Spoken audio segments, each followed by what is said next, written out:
Welcome to the Rim Break Rodeo. We hope this video helps. In this video, I will explain how to make bone broth concentrate. First, gather your ingredients, focusing on good quality bones. Place your chosen bones into a large pot or slow cooker. Then, add your aromatic vegetables, such as a chopped onion, a few carrots, and some celery stalks. Cover everything with water, ensuring the bones are fully submerged. Once your ingredients are in the pot, bring it to a gentle simmer, then reduce the heat to low. Let it cook for at least 12 hours up to 24 hours for maximum nutrient extraction. During this time, occasionally skim off any foam or impurities that float to the top. After simmering, carefully strain the broth through a fine mesh sieve, discarding all solids. Now, pour the strained liquid back into a clean pot. Bring it to a simmer over medium heat and let it reduce.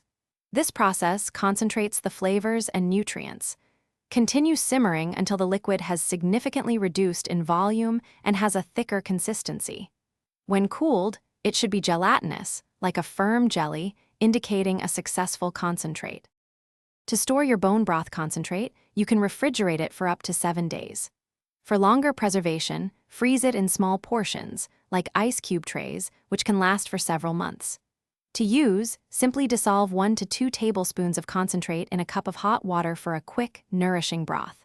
And hey, while you're making your life better, check the description for a link to Little Tree's black ice and other great deals. Thanks for watching. Consider subscribing if we helped you.